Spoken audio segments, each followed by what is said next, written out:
Cousin Dan again. This time I'm going to show you how to replace disc brake rotors. First off, we're just going to jack up the car, but what you want to remember is that these lug nuts have a lot of torque against them, so you want to jack up the car first just to get some weight off so that when you undo the tire, it's not going to like crimp in like that, but it's enough weight still on the tire that it won't move side to side when you rotate the wrench. Okay, now that I have most of the weight off of the wheel, but it's still touching so that it won't rotate, I'm just going to put my lug wrench on here and break them all loose. I don't have to take them all the way off, but I want them to be loose so that when I lift it up, I can just spin them off.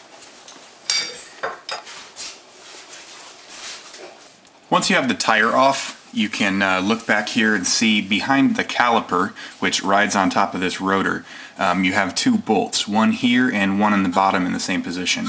And these bolts actually hold the caliper itself onto the hub assembly, which is further down here. So what you have to do is take these bolts off and then slide the thing out, and then you can get to the brake pads themselves and you can get the rotor free from the hub. Once you have those two back bolts free, you can just wiggle the caliper off of the rotor. And usually there's going to be a little ridge here, so it's going to be kind of rough coming off because you don't have the piston disengaged yet, but it should come off nonetheless.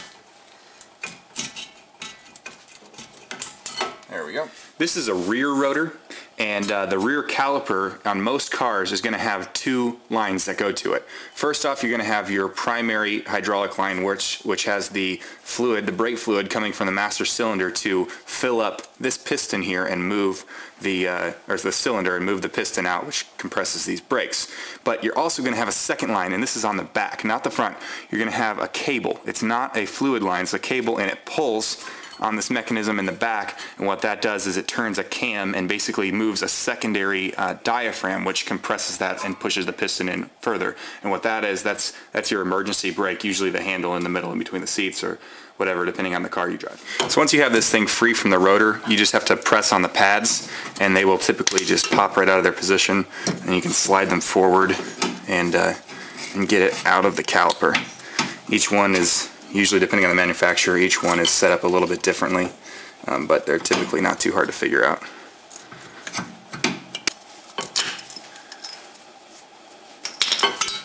And what we have here is the front of the actual piston that presses out of this cylinder here. So in order to get it far back enough that we can put the new pads in, which are going to be thicker, we have to compress this piston back into its cylinder, which is going to push fluid in the reverse motion back through the line into the master cylinder. So you want to make sure you start by going under the hood and opening the cap on the master cylinder, and then pressing this through, which in some cases you might be able to do with your hand, depending on the caliper. In some cases you might have to use a C-clamp to get it to push backwards into the cylinder. Alright, so what I have here, I actually just took the pad holder off. You just pull it off and it pulls right off of these posts that it runs on when the piston compresses. So what I did then is I put this puller on. It grips onto the front part of this and then presses the center, pushes this thing in. However, on this car, you have to take a pipe wrench like this and rotate it clockwise until these notches are anywhere but top and bottom. And that basically unlocks it so that you can press it in and the piston is free to move back and press the fluid back through the line. And then when you put it back together, you just want to turn it back, keep going clockwise until it's top and bottom with the two notches. And that's just a Volkswagen thing, I guess.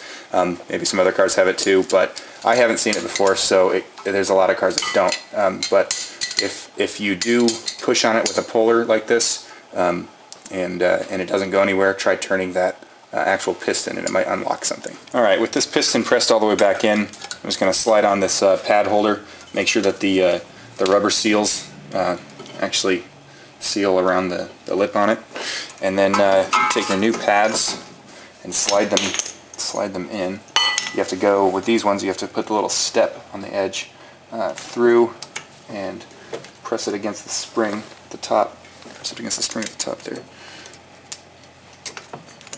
and it should just lock right in like that. And then you press it against the piston, and then you're good to go with the second one.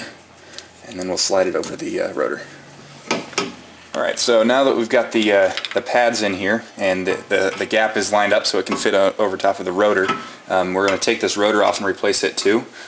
Oftentimes there's a little safety screw here. It really does next to nothing. If you can't get yours out, just drill it out. You're not going to be missing anything. And then pull this thing off. You might need to use a crowbar or something to get it off, but it's not always easy, but you got to get it off. I'm just going to try to grip it from the back here.